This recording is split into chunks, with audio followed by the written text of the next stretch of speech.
حجاج بن یوسف کتنا ظالم بادشاہ تھا، اس کے ظالم ہونے میں دو رائے نہیں ہو سکتی، لیکن ایک اسٹیبل گورنمنٹ تھی بہرحال پوری دنیا میں. اس نے اسلام کی حکومت دنیا کے بہت بڑے حصے میں کس طرح ایک اسٹیبل گورنمنٹ اس نے بنا دی تھی. اور جن لوگوں نے اس کے خلاف بغاوت کی بعد میں وہ پچھتائے ہیں. علامہ ابن تیمیہ رحمہ اللہ تعالی نے لکھا کہ حجاج بن یوسف کے خلاف جن لوگوں نے بغاوت کی تھی وہ اس وقت روئے زمین کے سب سے بہترین لوگ تھے. اس سے زیادہ بہترین لوگ اب قیامت تک پیدا نہیں ہو سکتے. تابعین تھے، محدثین تھے، بعض صحابہ بھی تھے اس میں. اس وقت کے افضل ترین لوگوں نے بغاوت کی تھی، اور اتنی پاورفل بغاوت تھی کہ اتنا بڑا لشکر اب گورنمنٹ کے خلاف اتنی پاور کے ساتھ کسی کے پاس نہیں ہے. وہ لشکر جو اس نے عیسائی ریاستوں کے خلاف لڑنے کے لیے تیار کیا تھا، کہا جاتا ہے کہ اس سے پہلے کسی نے اتنا بڑا لشکر جو مرتب تاریخ ہے نا اس میں نہیں دیکھا، اور اتنا پاورفل. اس زمانے کے جتنے بھی جنگی آلات تھے ماڈرن، ان تمام آلات سے وہ لیس تھا وہ لشکر عبد الرحمن بن اشعث کی قیادت میں.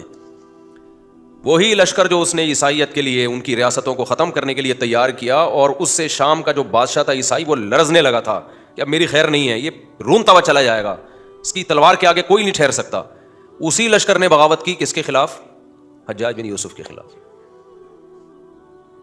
اور پھر حجاج بن یوسف نے اس بغاوت کو کچلنے کے لیے جو قتل کیا، بڑے بڑے علماء، صلحاء، محدثین اس میں قتل ہوئے. اور جو ریاست مسلمانوں کی جو ایک فتوحات کا دروازہ بہت طویل عرصے تک کے لیے رک گیا، ان تجربوں سے علماء نے گزر کے کہا کہ اسٹیبل گورنمنٹ ہو، بے شک وہ ظالم کی ہو، آپ اس کو ٹھیک کرنے کے چکر میں ایسا نہ ہو کہ اس سے بھی جائیں آپ. تو یہ جو نئے نئے آج کل اسکالر آ رہے ہیں نا، ان کو نہ ہسٹری کا پتہ ہے بیچاروں کو، نہ فقہ کا پتہ ہے. یہ وہی تجربوں سے آپ کو گزارنا چاہ رہے ہیں جو تجربے امت پہلے کر چکی ہے. موضوع میرا نہیں ہے، لیکن جب بات آ جاتی ہے تو میں گزار دیتا ہوں، کیونکہ ہماری یونیورسٹیوں میں، کالجز میں یہ منجن بہت بک رہا ہے آج کل کہ یہ علماء نظام کی تبدیلی کی کوشش نہیں کر رہے، یہ صرف اللہ اللہ پہ لگا دیا، شادیوں پہ لگا دیا، اللہ اللہ پہ لگا دیا، خانقاہوں پہ لگا دیا. علماء نظام کی تبدیلی کی کوشش کر رہے ہیں، لیکن اس طریقے سے کوشش کر رہے ہیں جو پائیدار ہو، دیر با اثر ہو لیکن پائیدار ہو. اور جو اس طرح کی باتیں کر رہے ہیں ان کے پاس کوئی پیکج نہیں ہے نظام کی تبدیلی کا، صرف باتیں ہیں. اور جب دو چار چترول لگتے ہیں تو باتیں کرنا بھی چھوڑ دیتے ہیں وہ، تو وہ آپ کو بند گلی میں لے جا کے بند کر دیں گے. جن کا تاریخ سے واسطہ ہوتا ہے نا، جن کے اکابر کا ایک سلسلہ ہوتا ہے، ہمارا ایک سلسلہ ہے.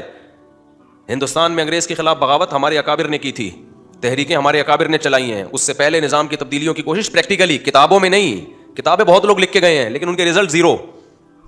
بہت لوگوں نے یہ خلافت کی باتیں کی ہیں، رزلٹ زیرو.